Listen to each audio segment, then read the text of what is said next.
मैं आशा करता हूं कि आप लोग सभी लोग स्वस्थ होंगे और अपने अपने पढ़ाई में सभी लोग व्यस्त होंगे।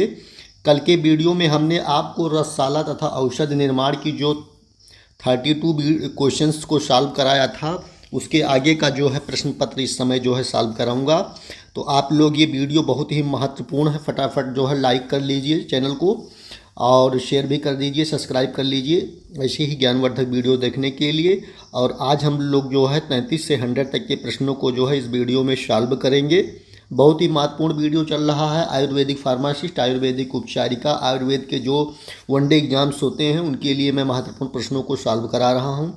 तो आप लोग इस वीडियो को लगातार देखते जाइए और इन प्रश्नों को सॉल्व कीजिए, क्योंकि ये विगत वर्षों में आए हुए प्रश्न पत्रों का जो है मैं सॉल्व कराता हूं, क्योंकि इनका जो है बहुत ही महत्वपूर्ण योगदान है आपकी परीक्षाओं के लिए। तो इसे आप लोग जो है ध्यान से देखेंगे और एक एक प्रश्न का, अगर जिस प्रश्न का आप लोग उत्तर जानते हैं तो उसका कमेंट भी कर दिया कीजिए, जिससे आपको पता चलेगा कि आपकी तैयारी कितनी ज़्यादा जो है अच्छी हुई है कि नहीं हुई है। अभी भी समय है, आप लोग लग जाइए और ढंग से तैयारी कर लीजिए, क्योंकि नौकरी आज के समय में पाना बहुत ही महत्वपूर्ण हो गया है, क्योंकि महंगाई का दौर चल रहा है और नौकरी नहीं मिलेगी तो आप कुछ नहीं कर पाएंगे। 33 नंबर प्रश्न देखेंगे। इसमें दिया है कि चित्रकार वटी में भावना द्रव्य देते हैं। चित्रकारी वटी में भावना द्रव्य देते हैं। तो चित्रकार वटी जो होती है इसमें डाडिम स्वारस यानी कि जो है अनार जो होता है उसके स्वारस का जो है उपयोग करके चित्रकारी वटी को जो है बनाया जाता है, भावना दिया जाता है। महत्वपूर्ण प्रश्न हो सकता है विगत एग्जाम के लिए। नाग दोष के कारण शरीर में आती है। नाग दोष के कारण शरीर में आती है। तो नाग दोष के कारण शरीर में क्या आ जाती है? जड़ता आ जाती है, जिससे आपको बहुत ज़्यादा जो है समस्या हो जाती है। वंग दोष के कारण शरीर में आती है। वंग दोष जो होता है उसके कारण शरीर में क्या आती है? तो इससे आती है अद्यमान। अंग दोष के कारण अद्यमान आती है और नाग दोष के कारण आपको हमने बताया कि जड़ता आती है। तो इसे ऐसे ही आप प्रश्न आएंगे। पारद के विष दोष के कारण शरीर में आती है। अगर किसी ने पारद को ग्रहण कर लिया, उसका विष दोष शरीर में पहुंच गया, तो क्या आ जाएगी शरीर में? 36 नंबर प्रश्न का डी विकल्प सही होगा, यानी कि उसकी क्या हो जाएगी? मृत्यु हो जाएगी। इतना खतरनाक होता है पारा। और प्रश्न नंबर 37 देखेंगे। इसमें दिया है कि अभ्रक सत्व है। अभ्रक का जो सत्व होता है क्या है? तो इसमें होगा सी, यानी कि आयरन होता है। अभ्रक का सत्व जो है आयरन होता है। प्रश्न नंबर 38 देखेंगे विद्यार्थी। इसमें दिया है कि मयूर कांड सदृश्यम किसके लिए कहा गया है? 38 का जो है डी विकल्प सही होगा, शासक जो है इसका लिए कहा गया है। नंबर 39 नंबर देखेंगे। कुवज्र है। कुवज्र 39 है, तो ये है वैकांत। कुवज्र क्या होता है? वैकांत होता है, इसे नोट कर लीजिए। तापिज किसका पर्याय है? तापिज किसका पर्याय है? प्रश्न नंबर 40 है। इसमें दिया हुआ है जो मच्छिका, यही आपका विकल्प सही होगा, नोट कर लीजिए। प्रश्न नंबर 41 देखेंगे विद्यार्थी। अतिथि किसका पर्याय है? अतिथि किसका पर्याय है? तो अतिथि जो है शिला जातु का पर्याय है। प्रश्न नंबर 42 देखेंगे, महत्वपूर्ण होगा। 42 नंबर प्रश्न में दिया है कि सीखी ग्रीवा किसका पर्याय है? सीखी ग्रीवा किसका पर्याय है? बता दीजिए आप लोग। 42 का सी विकल्प सही होगा, शासक होगा, नोट कर लेंगे। प्रश्न नंबर 43 देखेंगे। आचार्य चरक के अनुसार शिलाजीत के कितने वेद हैं? आचार्य चरक के अनुसार शिलाजीत के कितने वेद हैं? तो ये हैं 4, विद्यार्थी नोट कर लेंगे। प्रश्न नंबर 44 देखेंगे। इसमें लिखा है कि अमृता संघ किसका पर्याय है? 44 का डी विकल्प सही होगा, शासक होगा, इसे नोट कर लीजिए, इम्पोर्टेंट है विद्यार्थी। लगातार आप लोग वीडियोस को लाइक करते रहिए, चैनल को सब्सक्राइब करते रहिए। आज का जो मैंने टारगेट दिया है 200 लाइक का, उसे भी आप लोग पूरा कर लेंगे तो मैं आप लोगों के लिए और भी ज़्यादा मेहनत करके अच्छी अच्छी वीडियोस आपको देता रहूँगा, ये मेरा वादा है। आप लोग लाइक सब्सक्राइब जरूर करें। अश्यमार है, तो ये है, इसका कौन सा विकल्प सही होगा? ये होगा शिला जातु, डी विकल्प सही होगा। 45 का क्या होगा? शिला जातु। प्रश्न नंबर 46 देखेंगे, रस प्रॉपर्टी है, रस प्रॉपर्टी है। 46 का ये विकल्प सही हो, सागंध प्रॉपर्टी, सागंध प्रॉपर्टी होगा।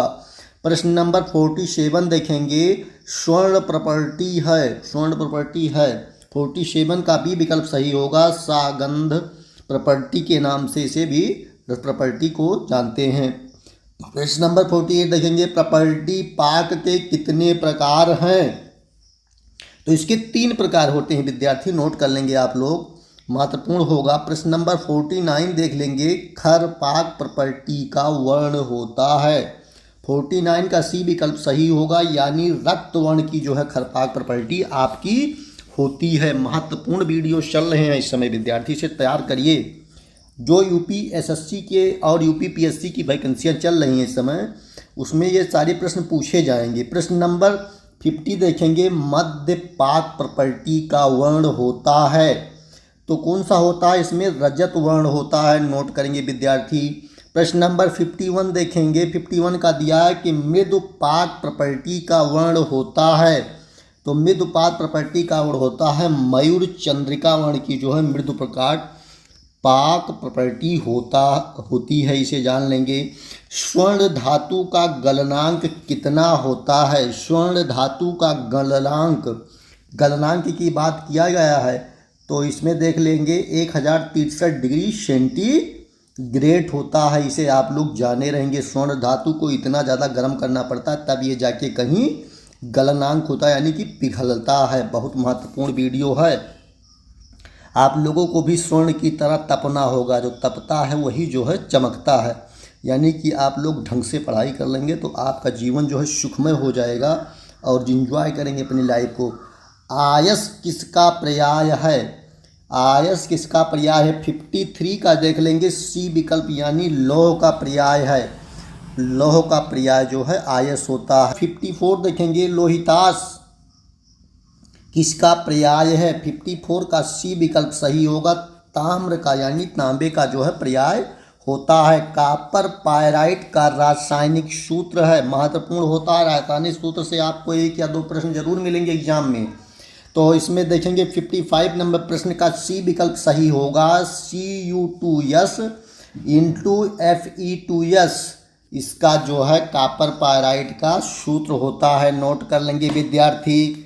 प्रश्न नंबर 56 देखेंगे, इसमें दिया है कि लौह का मारण द्रव्य कौन है? लौह का मारण द्रव्य कौन है? 56 का डी विकल्प।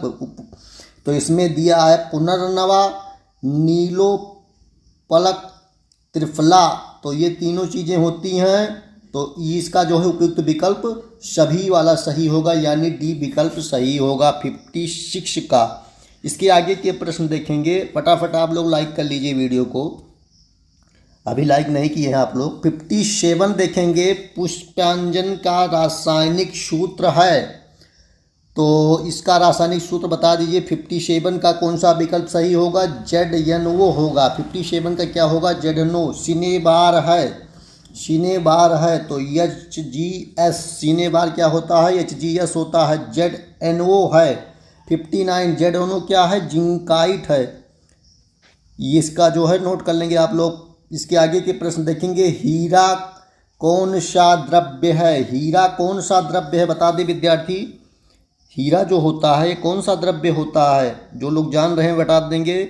वनस्पतिक द्रव्य है कि जातव द्रव्य है, खनिज द्रव्य है कि कार्बनिक यौगिक है? सृष्टि का बताएंगे विद्यार्थी। तो इसका डी विकल्प सही होगा, कार्बनिक यौगिक होता है हीरा। प्रश्न नंबर 61 देखेंगे, निम्नलिखित में से किसका नाम मून स्टोन है? मून स्टोन किसका नाम रखा गया है? इसका बी विकल्प सही होगा, मुक्ता। मुक्ता जो होता है इसे मून स्टोन के नाम से जानते हैं। एक प्रश्न इससे भी बनेगा, इंपॉर्टेंट है, आने वाले समय के लिए इंपॉर्टेंट, नोट कर लीजिए आप लोग। प्रश्न नंबर 62 देखेंगे, इसमें दिया है, निम्नलिखित में से किसमें 14 गुना जल मिलाते हैं? 62 में कौन सा विकल्प सही होगा? इसमें बी विकल्प सही होगा, मांड में जो है 14 गुना जल मिलाएंगे। प्रश्न नंबर 63 के क्षारदय किसे कहते हैं? 63 का ये होगा, तज्जी क्षार व यव क्षार को जो है कहा जाता है। महत्वपूर्ण है विद्यार्थी। प्रश्न नंबर 64 देखेंगे, नागवंग किस प्रकार का पारद दोष है? 64, नागवंग किस प्रकार का पारद दोष है? तो अपौधिक दोष होता है, इसे आप लोग नोट कर लेंगे। प्रश्न नंबर 65 देखेंगे। 65 में दिया है कि अहिफेन का शोधन निम्नलिखित में से किससे करते हैं? अहिफेन का शोधन निम्नलिखित में से किससे करते हैं? तो इसमें दिया हुआ विकल्प आद्रक स्वारस सही होगा, यानी आपका सी विकल्प सही होगा विद्यार्थी। प्रश्न नंबर 66 देख लेंगे। इसमें दिया है किस रस की कषाय कल्पना संभव नहीं है? किस रस की कषाय कल्पना संभव नहीं है? तो इसमें दिया है कषाय, लवण, मधुर, अम्ल। 66 का बी विकल्प सही होगा। लवण का जो है कषाय कल्पना संभव नहीं है, और बाकी चीज़ें जो है कषाय, मधुर और अम्ल की कषाय कल्पना संभव है, लवण की कषाय कल्पना संभव नहीं है। 64 देखेंगे, Na2B4O7 N210H2O किसका रासायनिक सूत्र है? आप लोगों ने हाई स्कूल इंटरमीडिएट में पढ़ा, विज्ञान के स्टूडेंट हैं आप लोग। 64 का बता देंगे। 64 का कौन सा विकल्प सही कर देंगे आप लोग? तो इसका ये विकल्प सही होगा, माणिक। Na2B4O7 10H2O जो है रासायनिक सूत्र है माणिक्य का। इम्पोर्टेंट है, पिछली बार CCRS में इस प्रश्न को पूछा गया था, नोट कर लेंगे आप लोग। प्रश्न नंबर 67 देखेंगे, ये बहुत महत्वपूर्ण। 68 देखेंगे, किस स्नेह पाक में कल्क नीरस व कोमल होता है? 68, तो 68 का विकल्प आपका सही होगा, सी विकल्प, मध्यपाक। 69 देखेंगे, सोमल किसका पर्याय है? 69 का सी विकल्प सही होगा, संख्या। संख्या जो होता है इसका पर्याय सोमल है, नोट कर लेंगे आप लोग। 70 नंबर प्रश्न देखेंगे, बाह्यमल विनाशन हेतु किस संस्कार का प्रयोग किया जाता है? बाह्यमल विनाशन के हेतु किस संस्कार का प्रयोग किया जाता है? तो इसके लिए मर्दन संस्कार का जो है प्रयोग करते हैं, नोट कर लेंगे विद्यार्थी, इंपॉर्टेंट होगा। प्रश्न नंबर 71 देखेंगे। इसमें दिया है प्रामथ्या कल्पना में द्रव्य व द्रव्य का अनुपात कितना होता है? तो ये होता है 1:8 की मात्रा में प्रमथ्या मरीज को देने के लिए द्रव्य कल्पना किया जाता है। प्रश्न नंबर 72 देखेंगे। इसमें दिया है खरपर सत्व में होता है। 72 में डी विकल्प सही होगा, यानी कि जिंक होता है। प्रश्न नंबर 73 देखेंगे, सुश्रुत के अनुसार तर्क में दधि व जल की मात्रा है, कितनी मात्रा होती है? तो 1/2 भाग होता है। सुश्रुत के अनुसार दही और जल में कितनी मात्रा होती है? 1/2 भाग होती है, नोट कर लेंगे। प्रश्न नंबर, मधुलक पर्याय है 64 का क्या विकल्प सही होगा? इसका सी विकल्प सही होगा, कोहल जो होता है इसका पर्याय होता है। प्रश्न नंबर 65 देखेंगे, जो मद नष्ट ना होकर खट्टा हो जाए उसे कहते हैं। 65 का सी विकल्प सही होगा, चुर्क कल्पना कहते हैं। क्या कहते हैं? चुर्क कल्पना। प्रश्न नंबर 76 देखेंगे। इसमें दिया है उड़द को भूनकर 4 गुना जल मिलाकर संधान करने के 8 दिन में तैयार द्रव्य कहलाता है। क्या कहलाता है? 76 का जो है बी विकल्प सही होगा, यानी तुषोदक कहलाता है, तुषोदक। 76 का बी विकल्प आप लोग टिक कर लेंगे। प्रश्न नंबर 77 विद्यार्थी देखेंगे। इसमें दिया है कि जव को 10 गुने जल में पानी में पकाकर संधान करने से 8 दिन से में प्राप्त द्रव्य कहलाता है। तो क्या कहलाता है? इसे कहते हैं सौवीरक। क्या कहलाता है? सौवीरक कहलाता है, इसे नोट कर लेंगे, इंपॉर्टेंट होगा। प्रश्न नंबर 78 देखेंगे। 78 में दिया है कि आचार्य सुश्रुत के अनुसार औषध काल है।